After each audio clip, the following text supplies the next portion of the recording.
What up, Doe?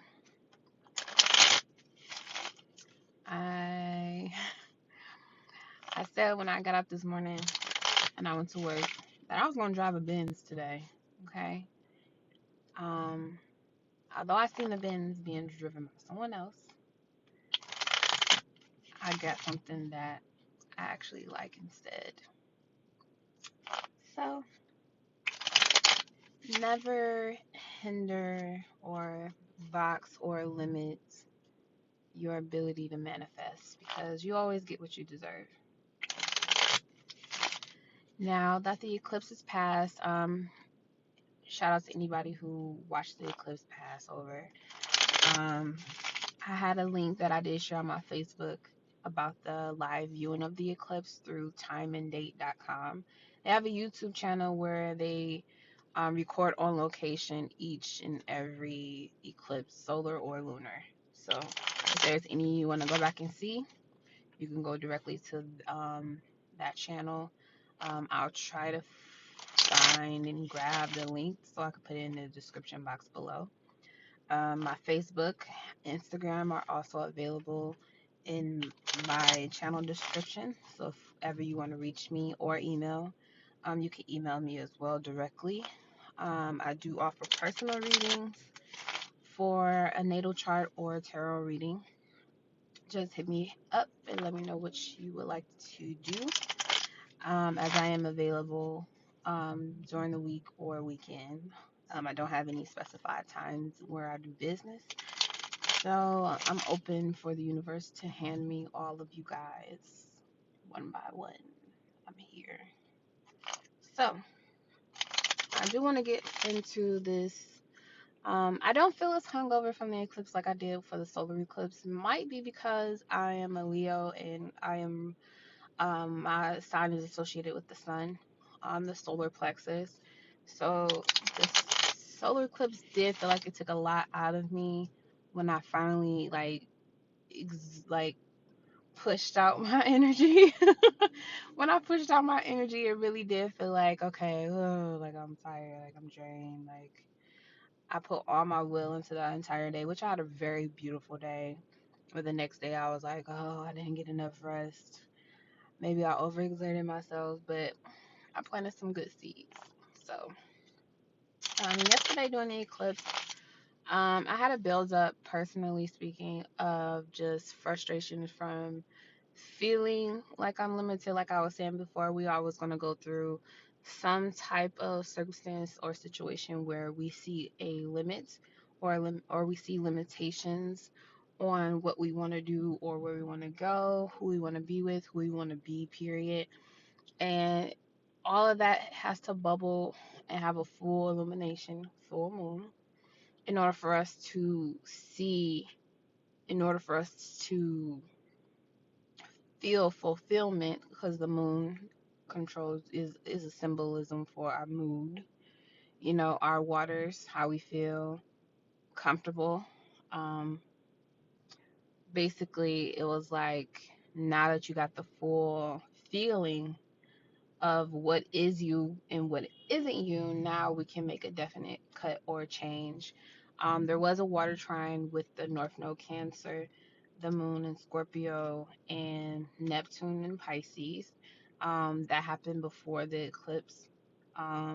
Right now, the Sun is still, of course, in Cancer.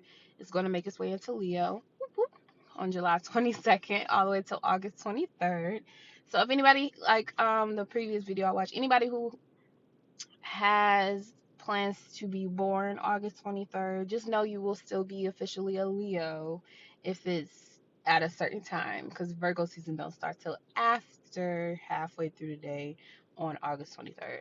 So a little bit more extra Leo, you know what I'm saying? But not that every other sign doesn't have this thing, but Leo pride. Anywho, right now the moon is in Aquarius, transiting. Tomorrow it should be going into Pisces. Like I stated before in my last video, when we go into the moon being in Aquarius, the symbolism or tarot card for this transit is the Seven of Swords. So this is about us knowing, you know, how we really feel and trying to get in touch with that through the mind. Aquarius is a very cerebral sign, very logical, not too much affiliated with feelings. And being a Aquarius Moon native myself, I can attest to that. Sometimes it's hard for me to actually feel feelings because I try to think about it too much, because I want to know how I feel instead of just letting the feelings come out and then taking the understanding. So, universally speaking, we could all be going through that type of motion in some way, shape, or form in any scenario. So I just wanted to pull 3 cards for the current moon transit in Aquarius before we head into Leo season, which is Aquarius's opposite. We last year around this time we had Mars retrograde in Aquarius. So that point has already been passed over by Mars opposition because Mars is in Leo. And then the moon has already also passed over the point where we're in retrograde as well. So we may have some visitations of the past feelings or the past blockages where we wanted to just, fight our way through something that we knew for sure, but we had to take a step back and reassess. So now that that has passed last year, we can see clearly this year what steps we had to take in order to, you know, temper our ego or temper our drive a little bit.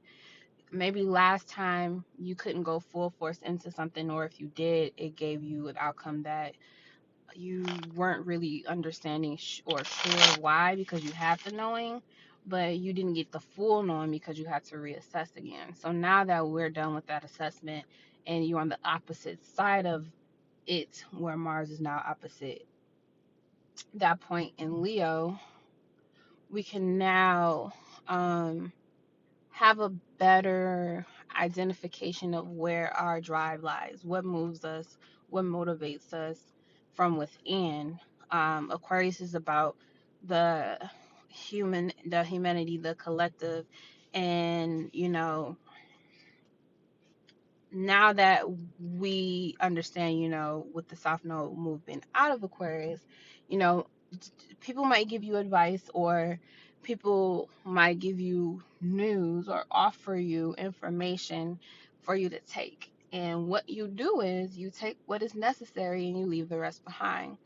We cannot be stuck on what people may say when we go in our own personal directions. And Mars and Leo is going to do just that. It's going to drive all of us into our destined true color nature, and therefore attract, with Venus, which is now in Cancer, but it's going to also go into Leo next.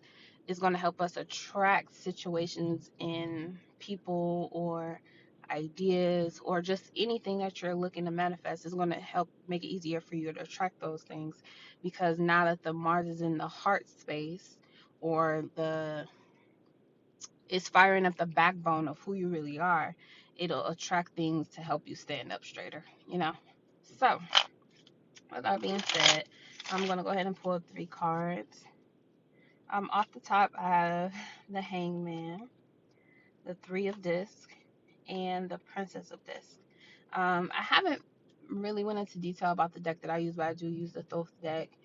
Um, I think this is I'm not sure if this is a newer version of the old version, but this is a Thoth Deck. I don't have the box or anything like that with me to show you, but this is just what it looks like on the back.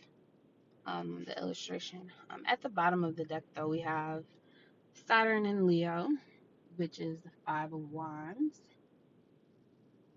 Okay, try to get that to focus a little bit. At the bottom it says strife. And with Saturn in Leo. Now Saturn is a planet of limitations, restrictions, and understanding who and what you are before you decide to take another bite out of life. Are you equipped to handle this? Are you disciplined enough to make these types of decisions? Are you fixated on your commitments, or are you easily able to break them? Leo is about um, creativity, doing things from the heart space and being genuine, and using the fire in your belly, the solar plexus, to lead you, having a strong will, basically. And when those two come together, you can easily be in a situation where you might feel like, am I limiting my creativity, or am I breaking through my limitations that other people impose on me in my environment? So that's how that strife can go. You can have strife from accepting limitations that are not yours, that came from other people, or you can break through the strife and get to the other side by not allowing other people's opinions or what they feel is best for you to limit who you really are and what your will is driving you to go to. So, with the hangman, this is about basically waiting, taking the time to look at things from a different perspective. He is hanging upside down, of course, but at the same time, it's like you can see things this way, the way we normally do, but now is the time to, you know, get a different perspective on things. The Aquarius Moon is related to what most people call being unique or weird or anything out of the norm, and we do strive to go about things in our own way, because when you know something, especially futuristic information, when you know something, you have to take precautions to, make sure you stay in alignment with what you know. Otherwise, you'll let other people's information or outside stimuli cloud your judgment, and you end up going in a place where you knew you were to avoid. But, each detour is still a way to our personal success. So while we're hanging in limbo here and allowing, especially what retrograde season is, more than enough time for us to sit back and just receive every single thing we personally can, because this is retrograde season is about receiving. Be careful with those rewords, re, that means to repeat, and everything doesn't need to repeat. So look at the circumstances from a different point of view. Now, this is a Mars in Capricorn card, the Three of Disc. Mars is exalted in Capricorn. Mars is a planet that's about going the distance, having the drive to like just go out and express yourself. It is the masculine energy we all have within us, whether male or female or whatever you identify as. We all have masculine and feminine energy, but this is expressing that through Mars, our action, how we go about things, our drive, like what pushes us to move, what causes you to take action.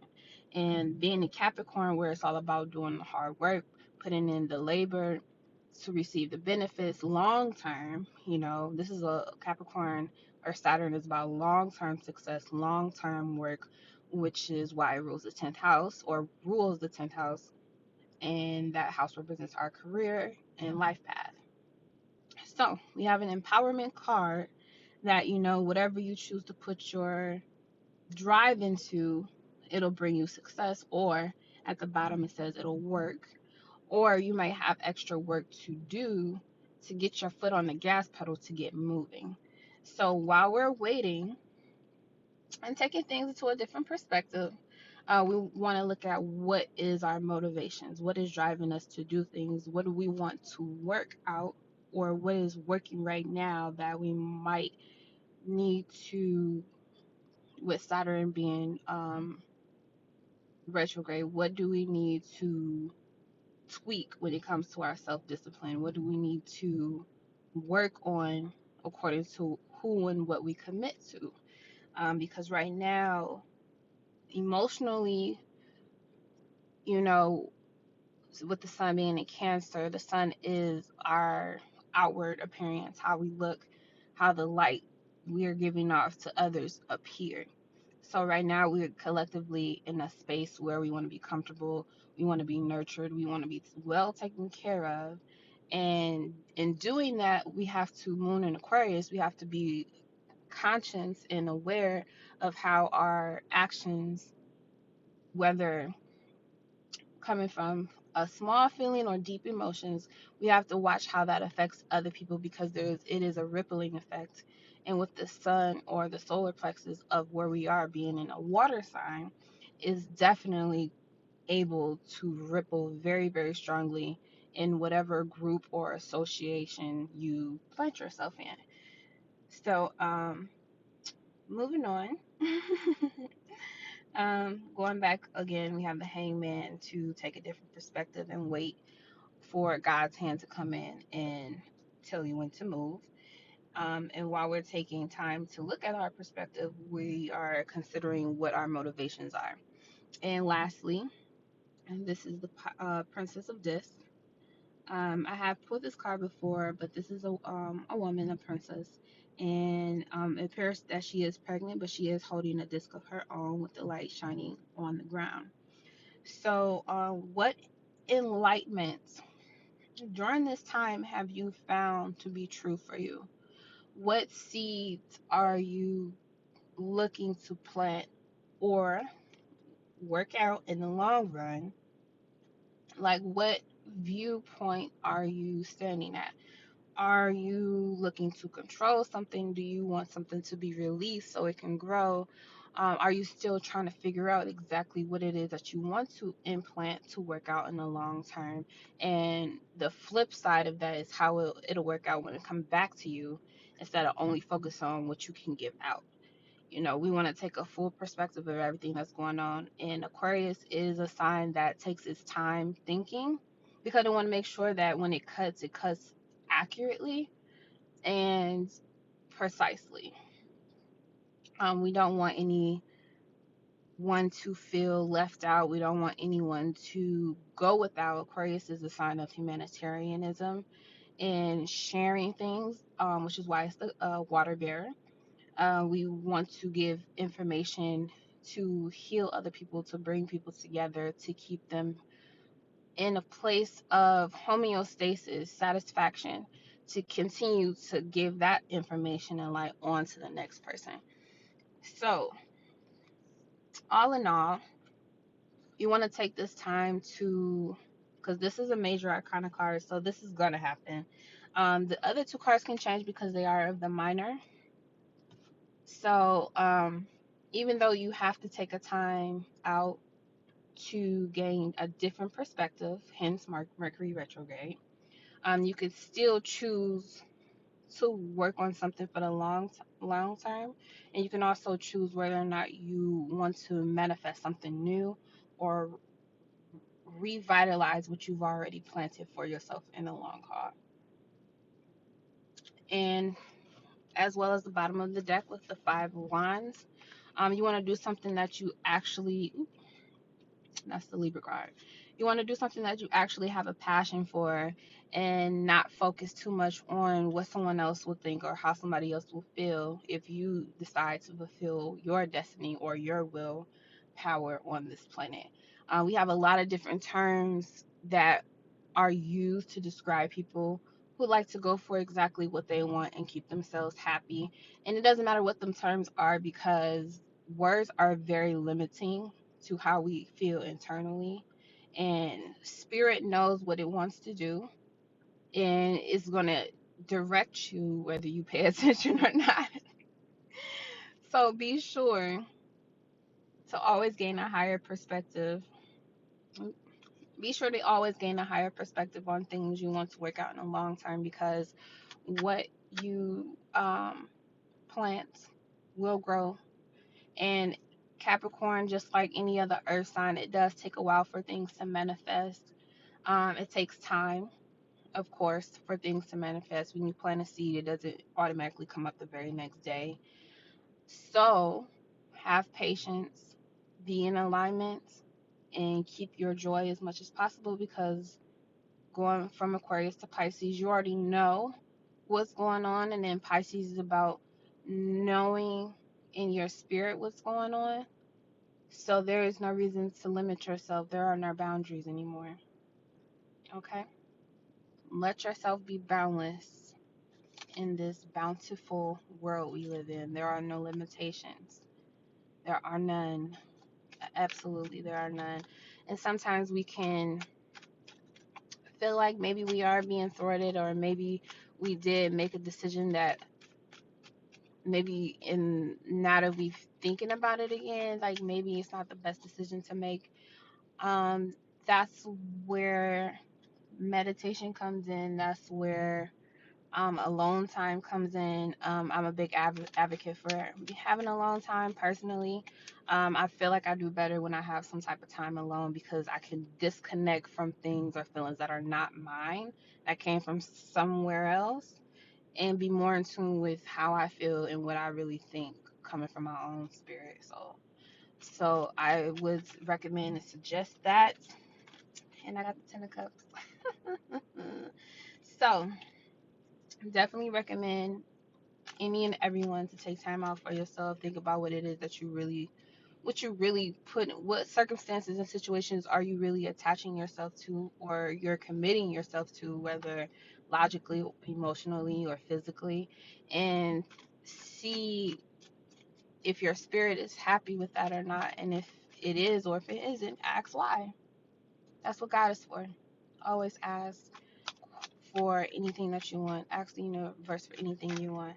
I did ask to drive a newer car, and that's what I got. So I suggest you all do the same.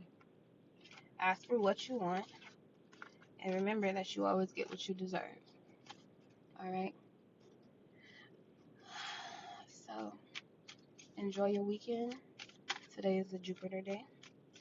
So please expand outside of your normal community of things, way of thinking, communicating, and be grateful. All right? Love you.